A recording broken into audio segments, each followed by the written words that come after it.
El Gran Salón del Tribunal Eclesiástico de Lima, en 1733, era el corazón del poder colonial, un lugar donde las almas eran pesadas y las reputaciones destruidas.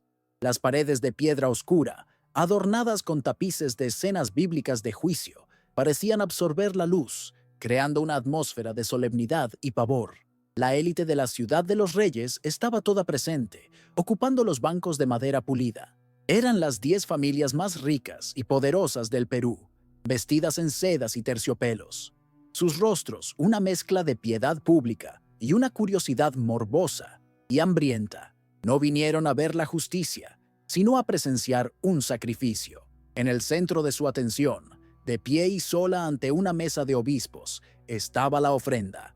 Sor Ana de Osorio, a sus 24 años, con su simple hábito de monja, debería parecer frágil y rota, pero no lo parecía. Había una dignidad desafiante en su postura, y bajo la tela tosca de su hábito, la curva inconfundible de su vientre de 6 meses de embarazo era la prueba silenciosa y flagrante de su pecado. Era una paradoja viviente, la novia de Cristo que llevaba el hijo de otro hombre, y su caída era el espectáculo más esperado del año. Presidiendo el juicio estaba el obispo don Ignacio, un hombre cuya espiritualidad había sido suplantada hacía mucho tiempo por la política. Su rostro era una máscara de severa autoridad, sus ojos, pequeños y astutos, barriendo la sala. Para él, este juicio no era sobre el pecado de una sola monja, era sobre la reafirmación del poder de la Iglesia. El escándalo debía ser contenido, la oveja negra, castigada de forma ejemplar, y el orden moral,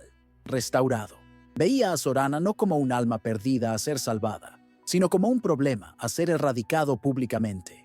Tras la lectura de las acusaciones, el obispo se dirigió a ella. «Sor Ana», resonó su voz, «usted ha confesado su crimen carnal con el esclavo Mateo. El tribunal le ofrece ahora una última oportunidad de mostrar arrepentimiento.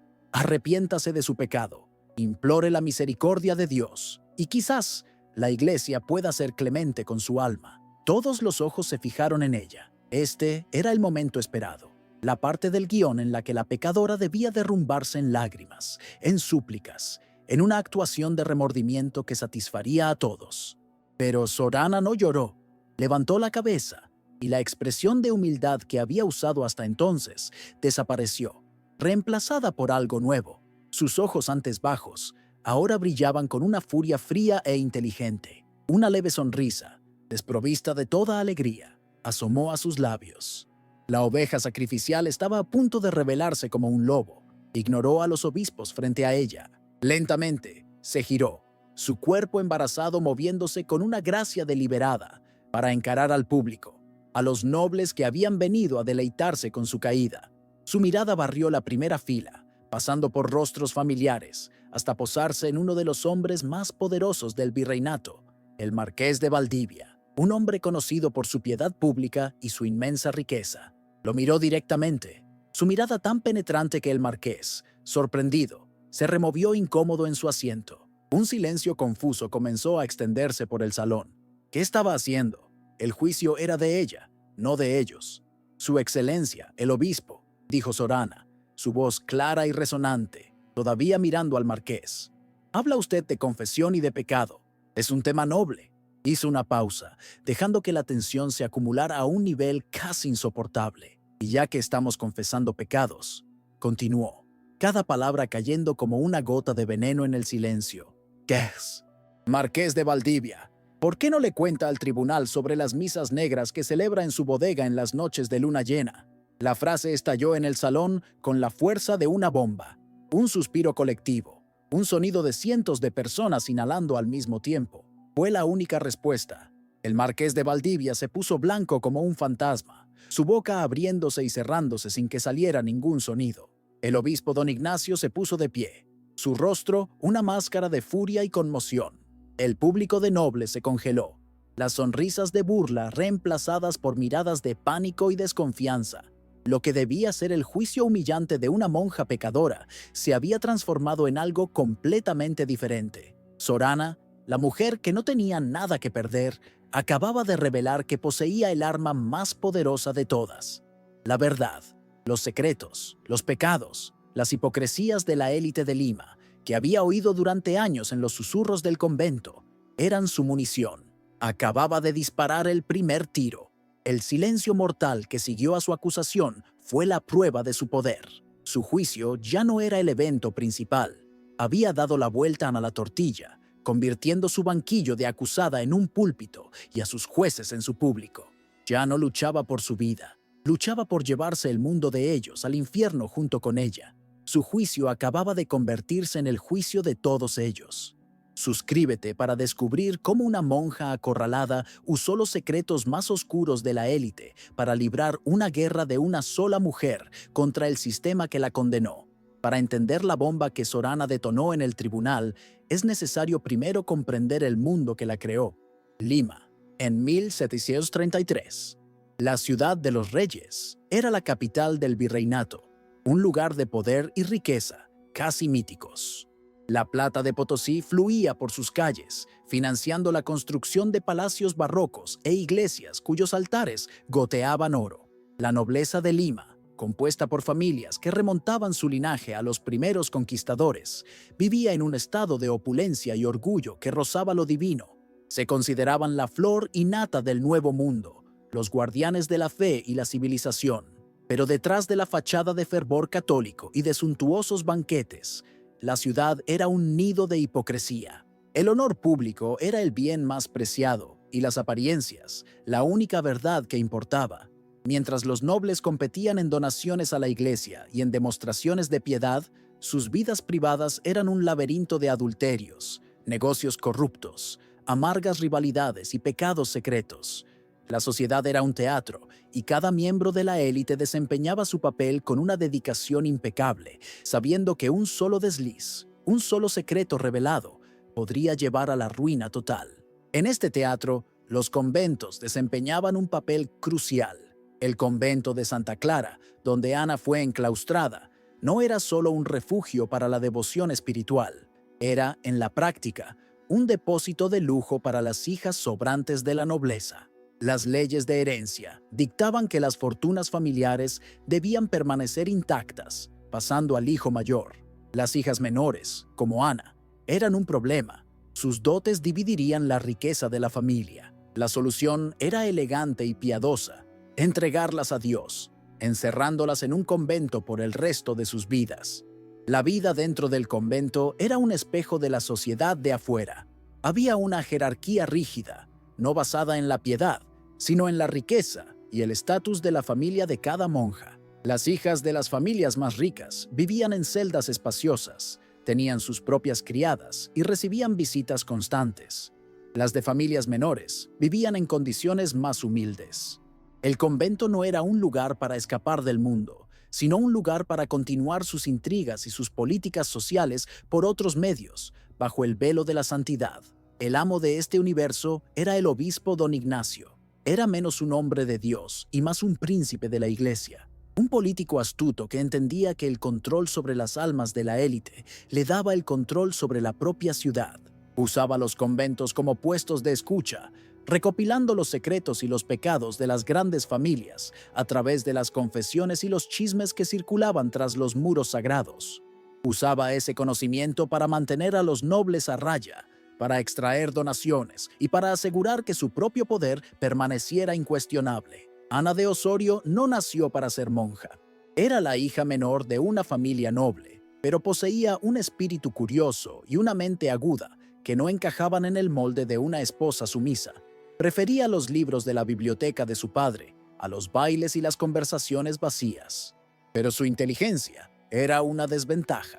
Cuando su hermano mayor se convirtió en el heredero, la familia tomó la fría y práctica decisión de que el futuro de Ana estaría con la iglesia. Su ingreso en el convento, a los 16 años, no fue una vocación, fue una sentencia. Luchó, suplicó, pero la decisión de su familia fue inamovible. El día que tomó sus votos y le pusieron el velo sobre la cabeza, no fue un día de unión con Dios, sino el día de su propio funeral. Se convirtió en Sor Ana, una prisionera con un hábito, su corazón lleno de una ira fría y contenida contra la familia que la había sacrificado y el sistema que lo había permitido. En los primeros años, su ira casi la consumió. Veía la hipocresía en todas partes. En las monjas ricas que trataban a las más pobres con desprecio, en las damas nobles que visitaban el convento para confesar sus adulterios y luego daban sermones sobre la virtud. En lugar de volverse hacia la oración, se convirtió en una observadora silenciosa. Aprendió a escuchar, a notar las alianzas, las rivalidades, los secretos susurrados en los claustros. Su mente, antes alimentada por libros, ahora se alimentaba de la podredumbre humana que se escondía bajo el manto de la piedad.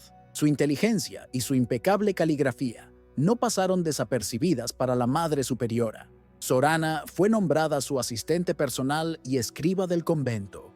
Este puesto, que debía ser un honor, se convirtió en su mayor fuente de poder y de tormento. Tenía acceso a los registros del convento, a las cartas intercambiadas con el obispado, y lo más importante, estaba presente en las reuniones privadas entre la abadesa y las matronas más poderosas de Lima. Se convirtió en la confesora silenciosa de la élite. Las damas nobles, sintiéndose seguras en presencia de la monja tranquila y eficiente, hablaban abiertamente. Se jactaban de sus amantes, se quejaban de sus maridos, conspiraban contra sus rivales y confesaban sus pecados más oscuros, tratando a Sorana como si fuera una pared. Y la pared oía, la pared recordaba. Se enteró de los hijos ilegítimos del marqués de Valdivia, de los negocios fraudulentos del conde de Silva, de la herejía secreta de la familia Mendoza. El conocimiento se acumuló dentro de ella como un lento veneno. Cada secreto era un peso más en su alma ya sobrecargada. Veía la inmensa injusticia del mundo. Ella estaba encerrada por un crimen de nacimiento, mientras que estas personas, que cometían pecados reales y terribles, eran celebradas como pilares de la sociedad. Su ira se transformó en un desprecio helado. El conocimiento de sus pecados se convirtió, por el momento, en su única y secreta forma de poder, un arma que no sabía que un día usaría. La única escapatoria de Ana de este mundo de piedra e hipocresía era el jardín del convento. Era un lugar grande y amurallado, un oasis de vida y color en medio de la ciudad. Había naranjos, hileras de verduras, rosales y hierbas medicinales. Era el único lugar donde se sentía en paz, donde las reglas de la naturaleza parecían más honestas y justas que las de los hombres.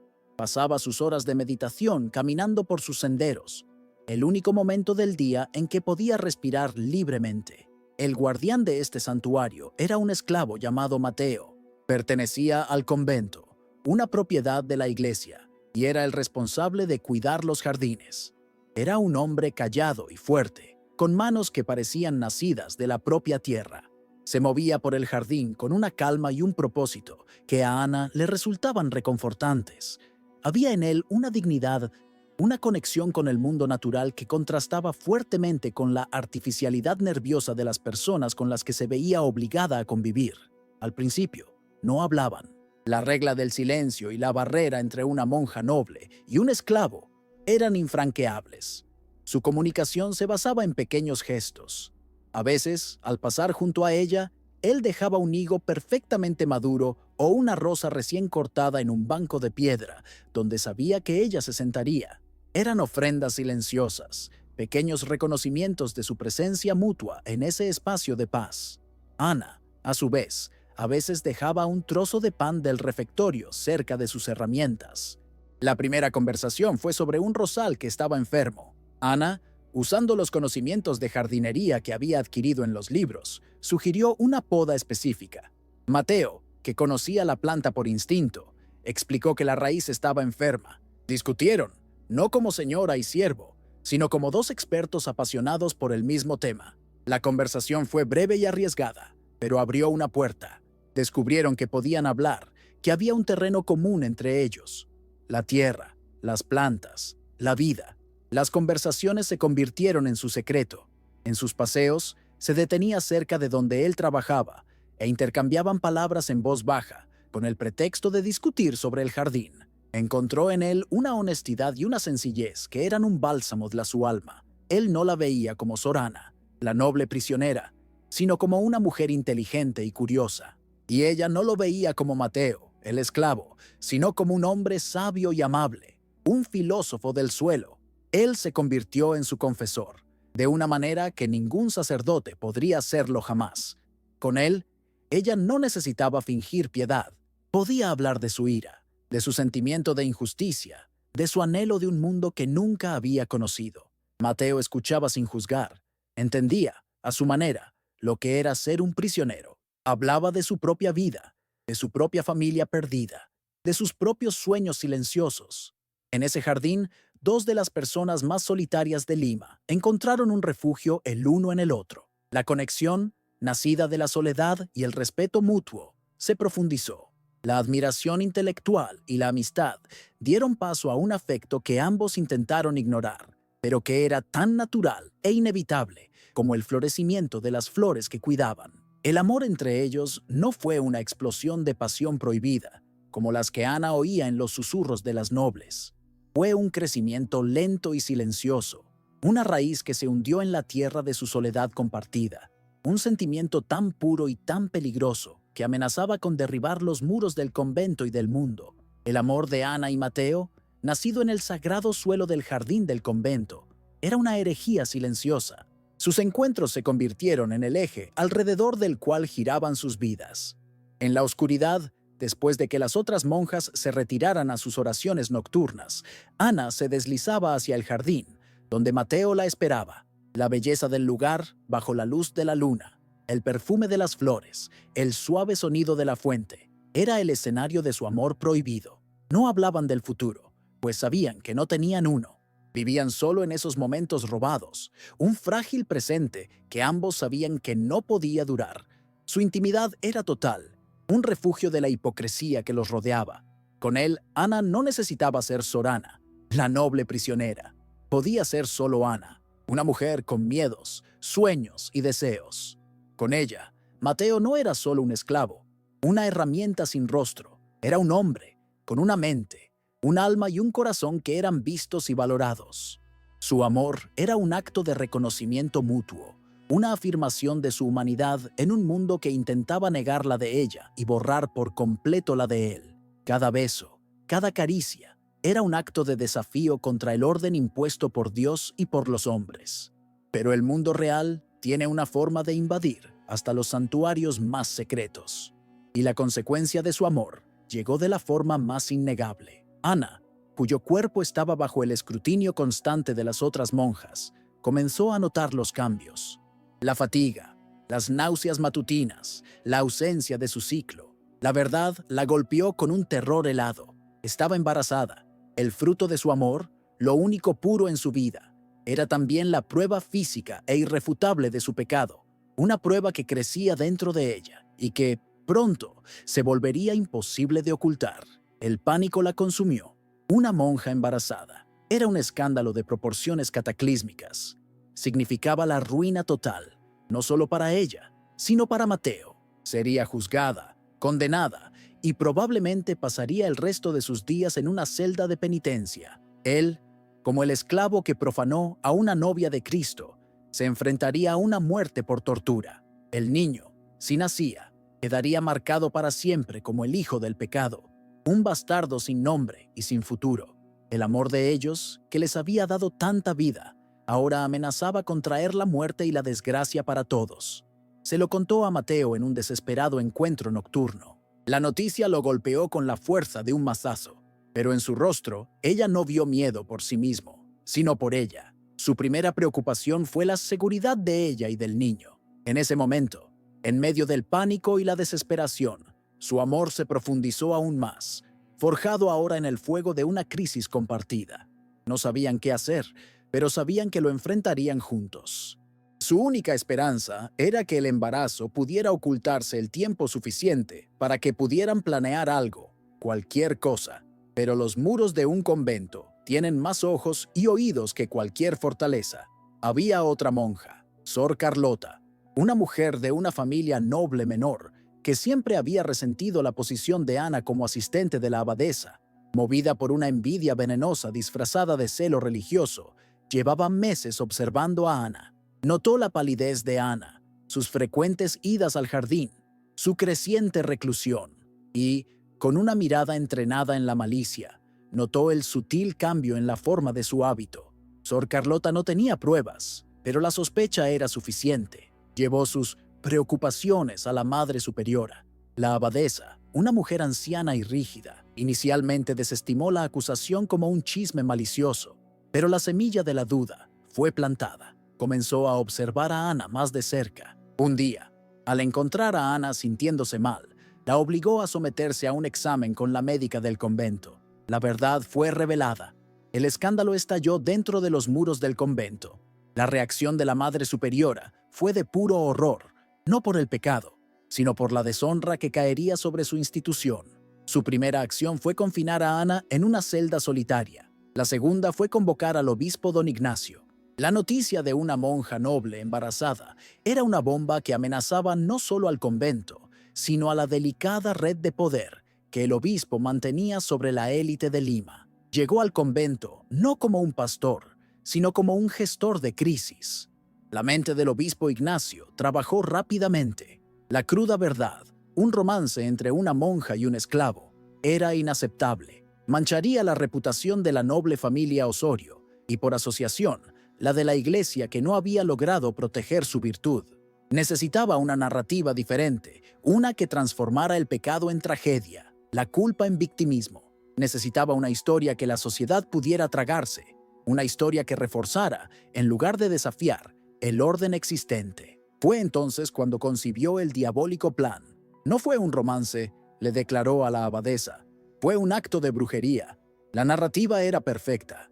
El esclavo, Mateo, no sería un amante, sino un demonio, un hechicero africano que había usado artes oscuras para embrujar el alma inocente de la joven monja. Sorana no sería una pecadora, sino una víctima indefensa. Su cuerpo y su mente, poseídos por una fuerza satánica. El escándalo se transformaría en un cuento de advertencia sobre los peligros de la herejía pagana. Con la historia escrita, el engranaje de la injusticia comenzó a girar. Mateo fue arrancado del jardín del convento por los guardias del Santo Oficio. No tenía idea de lo que estaba sucediendo. Fue arrastrado a las mazmorras, donde la surrealista acusación de brujería le fue gritada en la cara. Su negación fue recibida con risas. No querían la verdad, querían una confesión que encajara en su historia, y tenían métodos para conseguir lo que querían. La tortura comenzó. Lo sometieron a la agonía para forzarlo a admitir que era un siervo de Satanás. Pero Mateo, un hombre de simple integridad, no podía confesar una mentira tan monstruosa y, lo más importante, sabía que confesar la brujería sería traicionar a Ana, sería permitir que la verdad de su amor fuera borrada y reemplazada por una fantasía demoníaca. Soportó el dolor, su silencio un acto de lealtad a la mujer que amaba. Mientras Mateo sufría, Ana era sometida a una tortura psicológica. El obispo la visitó en su celda. Con una voz paternal y llena de falsa compasión, le presentó el acuerdo. «Tu alma ha sido violada por un demonio, hija mía», dijo. «Mateo confesará su brujería. Todo lo que necesitas hacer es corroborar la historia. Habla de tus tormentos, de cómo te embrujó. Si lo haces, la iglesia te verá como una víctima y te tratará con misericordia. Penitencia, sí, pero no la deshonra total». Ana quedó horrorizada. No solo intentaban salvarse a sí mismos, intentaban borrar lo único verdadero en su vida y transformar su amor en un acto del diablo. Luego se enteró, a través de una monja más compasiva, de que Mateo estaba siendo torturado y que se negaba a confesar, se negaba a traicionarla. La noticia de la lealtad de él, incluso en medio de la agonía, fue la chispa que encendió la furia que había mantenido reprimida durante toda su vida. La mujer que había sido una prisionera silenciosa durante tantos años encontró su voz. Si Mateo podía soportar la tortura física por la verdad de su amor, ella no podía aceptar la supervivencia a través de una mentira cobarde. La ira contra su familia, contra la iglesia, contra el sistema que la había aplastado, finalmente explotó. La oferta de misericordia del obispo fue el insulto final. ¿Querían un espectáculo? Ella les daría un espectáculo que Lima jamás olvidaría. Aceptó el acuerdo del obispo, pero con su propia agenda secreta. Sí, iría a juicio. Sí, hablaría, pero no contaría la historia de ellos. Contaría la de todos. Su mente, el repositorio de los secretos más oscuros de la élite de Lima, se convirtió en su arsenal. El juicio, que el obispo había planeado para hacer la reafirmación de su poder, sería el escenario de la venganza de Ana. No sería la víctima en su obra, sería la directora. El plan para el juicio más escandaloso de la historia del Perú estaba trazado, pero el peligro era inmenso. ¿Crees que su verdad será más fuerte que el poder de la Iglesia? Comenta tu predicción, deja un like si estás de su lado y sigue viendo para presenciar el clímax de esta historia. El juicio comenzó con la calculada solemnidad de un ritual. Sorana fue llamada al centro del salón, su figura solitaria con un simple hábito, un crudo contraste con la opulencia de sus jueces y su público. El obispo don Ignacio, con la gravedad de un padre decepcionado, inició el interrogatorio, su voz resonando en el tenso silencio. No la interrogó, le ofreció una narrativa, la guió, pidiéndole que describiera al tribunal la terrible prueba de tener su alma invadida por la hechicería del esclavo Mateo, el demonio que se había escondido tras la máscara de un humilde siervo. Esperaba lágrimas, una confesión ensayada de victimismo. En su lugar, recibió la primera bomba de ese día. Sorana levantó la cabeza y con una voz clara y desprovista de todo temblor, rechazó su narrativa. No hubo hechicería, Su Excelencia, declaró. Lo que hubo entre Mateo y yo no fue obra del diablo, sino quizás la única obra de Dios en mi vida. Hizo una pausa, mirando directamente al obispo. Confieso no el pecado de la debilidad, sino la virtud de haber amado a un hombre bueno y honesto. Lo amé y lo amo todavía. La audacia de la declaración succionó el aire de la sala. Confesar el amor, no el pecado, era una afrenta. Describirlo con orgullo, en lugar de vergüenza, era una herejía social. Un murmullo de escándalo recorrió los bancos de la nobleza. Las damas se abanicaron con más vigor. Los hombres intercambiaron miradas de desdén. La mujer no solo estaba confesando su caída, se negaba a disculparse por ella, desafiaba la definición misma de su pecado. El obispo, tomado por sorpresa, se quedó momentáneamente sin palabras, su guión cuidadosamente preparado, ahora inútil. Antes de que don Ignacio pudiera recuperar el control, Ana hizo su movimiento. La presa se convirtió en cazadora. Con una calma deliberada, se dio la espalda a sus jueces y se enfrentó a la congregación, a la élite de Lima que había venido a darse un festín con su desgracia. «Pero veo que hoy estamos con espíritu de confesión», dijo, su voz ahora con un tono de cortante ironía. «Es justo entonces que todos participemos». Barrió la primera fila con la mirada, eligiendo a su primera víctima con la precisión de un francotirador de élite. Su mirada se posó en el hombre más poderoso de la sala, el Marqués de Valdivia. «Empecemos por usted, Marqués», dijo, su voz resonando. «Ya que estamos discutiendo actos contra Dios, ¿por qué no le cuenta al tribunal sobre las misas negras que celebra en su bodega en las noches de luna llena? Sobre las oraciones profanas que le ofrece a Satanás a cambio de más plata de sus minas?» Estoy segura de que el obispo estaría fascinado con los detalles. Un silencio mortal cayó sobre el salón. El Marqués de Valdivia se puso de pie, su rostro una máscara pálida de furia y pánico. «Esto es un ultraje, una mentira blasfema de una mujer desesperada», gritó. Pero su negación era débil, y los ojos de todos en la sala estaban ahora sobre él. Una nueva y terrible sospecha floreciendo. El juicio de Ana había sido secuestrado. El foco ya no era la monja embarazada, sino la posibilidad de que hubiera un satanista sentado entre la más alta nobleza. Sin dar tiempo a que el caos se profundizara, Ana cambió de objetivo. «O quizás deberíamos hablar de pecados más terrenales», continuó, su voz moviéndose como un bisturí por la sala. «Conde de Mendoza, usted que heredó su vasta fortuna tras la trágica muerte de su hermano mayor, ¿podría contarnos sobre el Segundo Testamento, el que nadie vio jamás? Aquel que su hermano firmó en su lecho de muerte y que usted y su abogado convenientemente hicieron desaparecer para quedarse con todo, dejando a sus sobrinos huérfanos en la miseria?» La acusación, tan específica y detallada, golpeó a la familia Mendoza como un rayo. El conde se puso de pie, gritando que era una calumnia, pero su esposa lo miró con una nueva y terrible duda en sus ojos. La semilla de la desconfianza había sido plantada. Antes de que pudiera defenderse adecuadamente, Ana ya estaba sobre su siguiente objetivo. Se giró hacia la condesa de Silva, una matrona conocida por su austera piedad. «¿Y usted, condesa?», Su devoción es admirable, tan admirable que se olvidó del hijo que tuvo con el joven capitán Romero y que abandonó en la puerta de un orfanato hace 5 años. Ahora, el salón estalló en un pandemonio. El marido de la condesa de Silva se giró hacia su esposa, el rostro lívido de ira. El conde de Mendoza le gritaba al marqués de Valdivia. Las familias, antes unidas en su juicio a Ana, ahora se miraban con sospecha y acusación. El juicio se había convertido en una pelea callejera aristocrática, con la reputación de todos siendo arrastrada por el fango. Ana solo observaba, la calma en el centro del caos que había creado. ¡Silencio!, bramó el obispo, su autoridad reafirmándose finalmente, pero era demasiado tarde. «Basta de tus mentiras, mujer. No convertirás este sagrado tribunal en un circo con tus calumnias». Pero su voz fue casi ahogada por el clamor. Ana, sin embargo, no había terminado. Se giró hacia una sección donde su propia familia estaba sentada, su padre y su hermano con aspecto horrorizado. «¿Y qué hay de nosotros, familia Osorio? ¿Por qué no les contamos a todos la verdadera razón por la que fui enviada a este convento?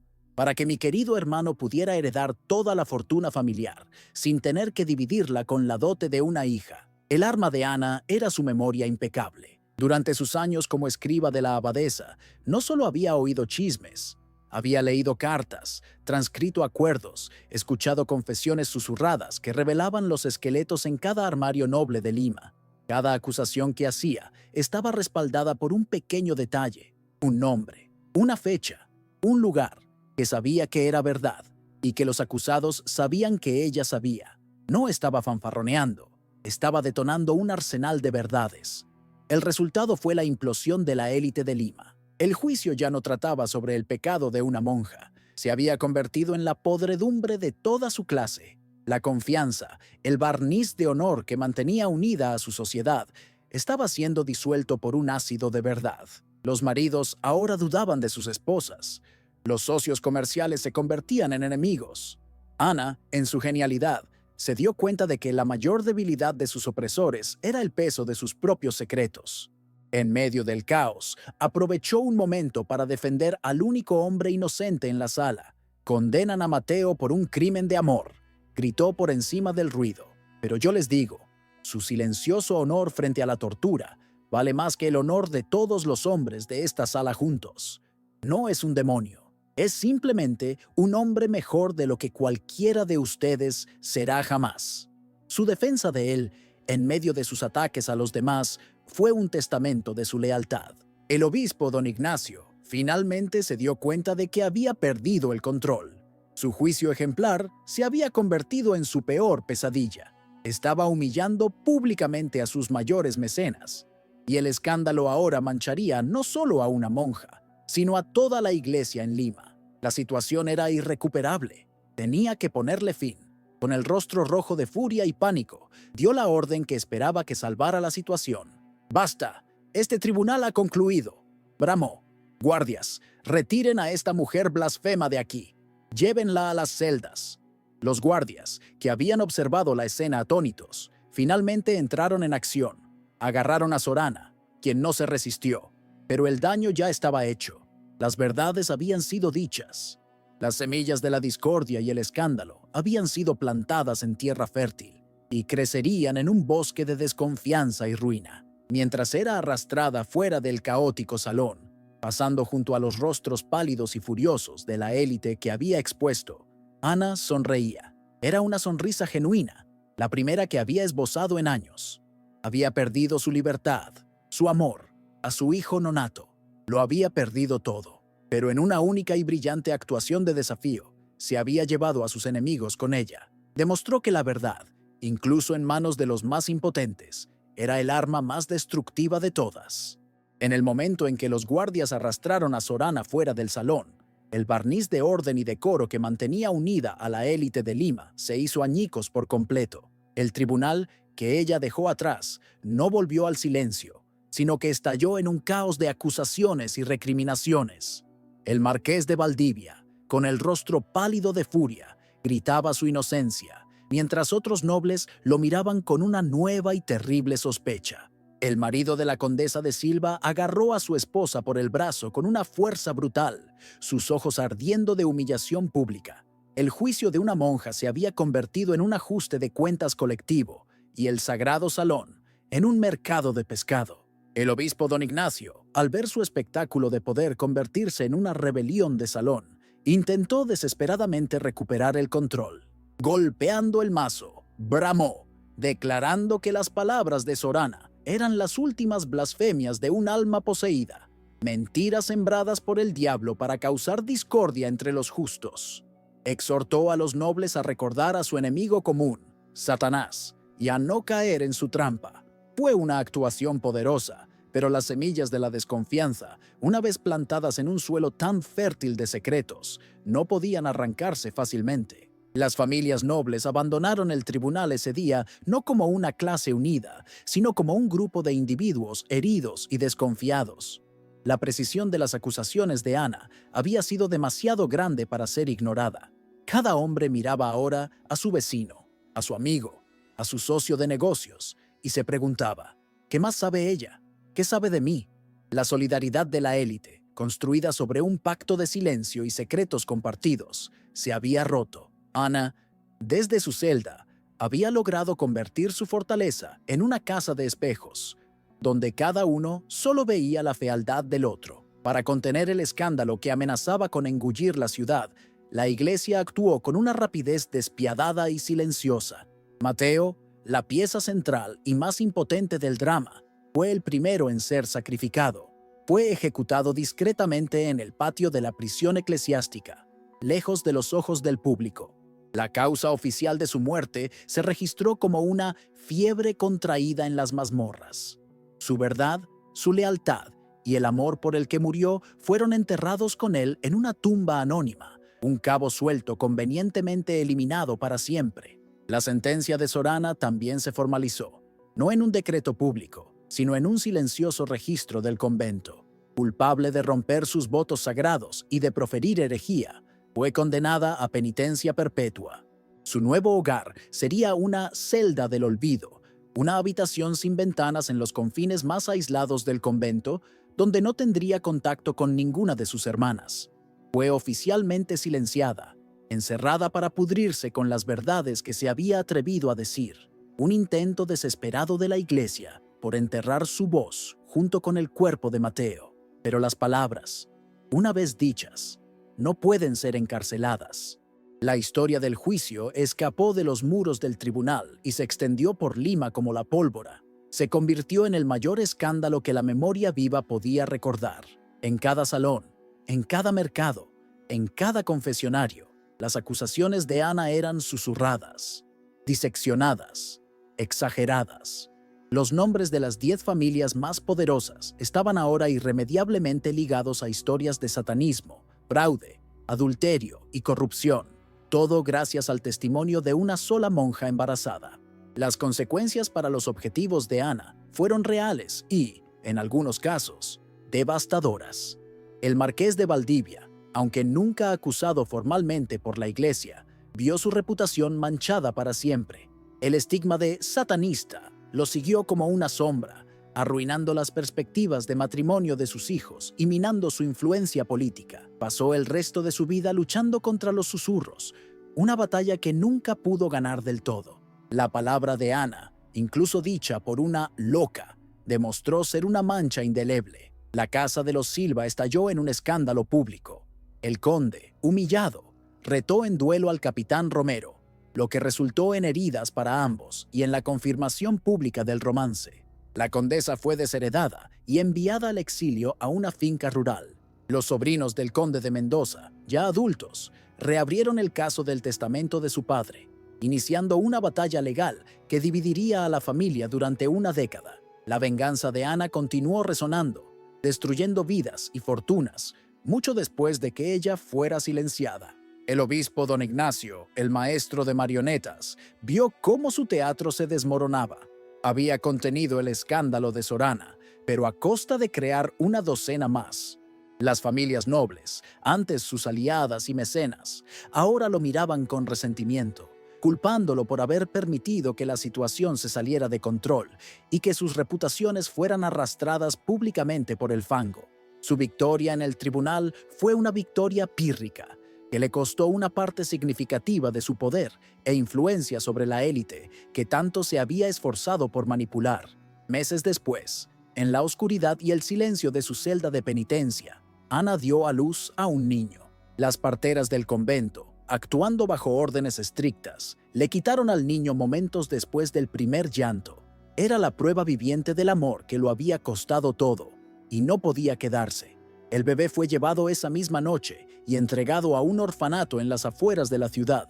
Su nombre y su linaje noble y trágico, borrados para siempre, destinado a crecer como un huérfano anónimo más del sistema. Mientras la historia oficial, escrita por la Iglesia, registraba el suceso como la contención exitosa de una monja histérica y poseída, una nueva leyenda comenzó a tomar forma en las calles. La audacia de Ana, su inteligencia estratégica y su negativa a ser una víctima silenciosa capturaron la imaginación popular. Empezaron a llamarla no la pecadora o la loca, sino la santa de la verdad. Una santa profana quizás, pero una que blandía la verdad como su única y terrible espada. La explosiva consecuencia final del juicio de Ana no fue un motín ni una revolución, sino algo más sutil y corrosivo. Fue la destrucción de la confianza, el pilar sobre el que se apoyaba la sociedad de élite de Lima. Expuso la podredumbre bajo el barniz de la piedad, mostrando a todos que sus gobernantes, sus modelos de virtud, eran tan pecadores como, o más que, aquellos a quienes condenaban. En su caída, corrió el velo, y la visión detrás de él era tan fea que el orden social de la ciudad nunca volvería a ser el mismo. La vida de Sorana, tras su espectacular juicio, se convirtió en la personificación del silencio. Fue llevada a la celda de penitencia, una habitación de piedra en los recovecos más profundos del convento, sin ventanas al mundo exterior. La puerta fue cerrada con llave, y la mujer que había sacudido a la élite de Lima fue efectivamente borrada de la existencia. Su única compañía era la oscuridad. Sus únicas palabras eran las oraciones forzadas, dichas a un confesor, que era más un carcelero que un guía espiritual. Se convirtió en un secreto, un fantasma viviente cuyos pasos nunca más se oirían en los claustros. Los años pasaron como una procesión lenta y gris. Las noticias del mundo exterior, de las ruinas que había causado, rara vez le llegaban, y probablemente no le importaban. Había vivido su momento de fuego y verdad. Lo que quedaba era solo el epílogo silencioso. Envejeció en esa celda, la joven de ojos ardientes convirtiéndose en una mujer de mediana edad con una quietud que nadie podía descifrar. ¿Era paz o desesperación? Nadie lo sabía, y a nadie le importaba lo suficiente como para preguntar. Murió décadas después, sola en su celda, por causas que se registraron simplemente como devoción y penitencia. No hubo funeral, no hubo luto. Su cuerpo fue enterrado en una tumba anónima en el olvidado cementerio del convento, su sepultura marcada solo por una pequeña cruz de madera sin nombre. Para la iglesia y para la historia oficial, la historia de la monja pecadora había llegado finalmente a su fin. La mancha había sido contenida, y la pecadora, devuelta al polvo, su nombre destinado al olvido. Pero el veneno que Sorana había inyectado en la sociedad de Lima continuó actuando mucho después de su muerte. La desconfianza y la paranoia que había desatado en su juicio corroyeron los cimientos de la élite durante una generación. Las 10 familias que expuso nunca recuperaron por completo su prestigio. El marqués de Valdivia se encontró aislado, sus pares tratándolo con una fría cortesía, siempre con la sospecha de herejía cerniéndose sobre su nombre. La casa de Valdivia, antes la más poderosa, comenzó su lento declive. Las otras familias sufrieron destinos similares.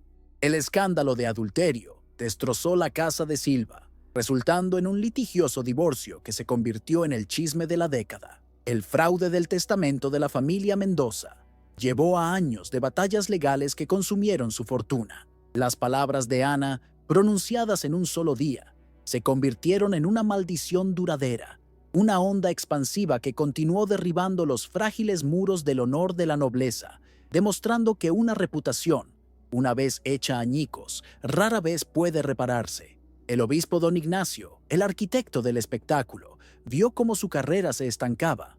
Aunque públicamente elogiado por su firmeza, en privado, las familias nobles nunca le perdonaron la humillación pública que había permitido. Fracasó en su tarea más crucial, proteger los secretos de sus mecenas. Siguió siendo obispo de Lima hasta su muerte, pero su sueño de ascender a un puesto más alto, quizás incluso a cardenal, murió en esa caótica sala del tribunal. Fue una víctima más de la verdad de Ana. Y el niño, el hijo de Ana y Mateo, creció en un orfanato, recibiendo el nombre de Lázaro, como si hubiera resucitado de la muerte social. Nunca conoció la identidad de sus padres. Vivió una vida sencilla y anónima, convirtiéndose quizás en artesano o comerciante, su sangre noble y trágica desconocida para siempre para él y para el mundo. Fue el legado silencioso e inconsciente de su amor, la prueba viviente de que la vida, de alguna manera, continuaba, aunque la historia fuera borrada. Pero la historia no fue borrada. A pesar de los mejores esfuerzos de la Iglesia por suprimir el recuerdo del juicio, la historia era demasiado buena, demasiado escandalosa, para ser olvidada. Sobrevivió, no en los registros oficiales, sino en la tradición oral, contada en susurros en las cocinas, los mercados y las tabernas de Lima. Con cada recuento, la historia cambiaba, los detalles se embellecían, pero su núcleo permanecía intacto. La historia de la monja que usó la verdad como un arma. Con el tiempo, la figura de Sorana fue transformada por la leyenda. La gente de Lima, especialmente los oprimidos, no la veían como una pecadora, la veían como una heroína popular. En un mundo en el que eran silenciados por la iglesia y la nobleza, la voz de Ana era su voz. Les había dicho a los poderosos exactamente lo que eran: hipócritas, corruptos y pecadores. Había hecho lo que ningún hombre se había atrevido a hacer. Fue inmortalizada con un título que capturaba la esencia de su rebelión: la Santa de la Verdad. El nombre era una ironía deliciosa y subversiva. La mujer que la Iglesia había condenado como hereje fue canonizada por el pueblo. Se convirtió en la santa patrona de los secretos, a quien se podía rezar pidiendo el valor para decir la verdad. Su juicio se convirtió en el acto fundacional de su culto popular, uno que la Iglesia nunca pudo erradicar por completo. El legado de su acto fue la demostración del poder explosivo de la verdad en un sistema construido sobre mentiras. Demostró que el arma más eficaz contra una élite corrupta no es la violencia, que puede ser aplastada, sino la revelación de sus propios secretos, que la corroe desde dentro. No lideró una rebelión de espadas, sino una rebelión de palabras, y sus efectos fueron tan devastadores como cualquier guerra. Su historia se convirtió en una parábola duradera sobre la hipocresía y el coraje. Enseñó que incluso la persona más impotente, una mujer encerrada en un convento, puede sacudir los cimientos del poder si tiene el arma adecuada. Y el arma más poderosa de todas, enseñaba la leyenda, era el conocimiento de la podredumbre que se escondía bajo el barniz del honor. Era el recordatorio eterno de que cada noble, cada obispo, tenía un secreto, y que siempre podría haber otra Sorana escuchando en las sombras. Así, la monja que fue silenciada por una celda oscura se convirtió en la voz más duradera de su época. Su juicio, diseñado para ser el ejemplo final de su misión, se convirtió en el símbolo supremo del desafío. Perdió todo: su amor, su hijo, su libertad y su vida. Pero al hacerlo, conquistó una forma de inmortalidad, convirtiéndose en una leyenda que continuaría juzgando y condenando a sus opresores, mucho después de que todos ellos se hubieran convertido en polvo. ¿Puede ser la verdad el arma más letal de todas? ¿Puede una sola voz derribar un imperio de mentiras? Deja un like si esta historia te impactó. Suscríbete para más historias sobre los rebeldes más inesperados y valientes de la historia. Comenta "verdad" si crees en el poder que ella blandió.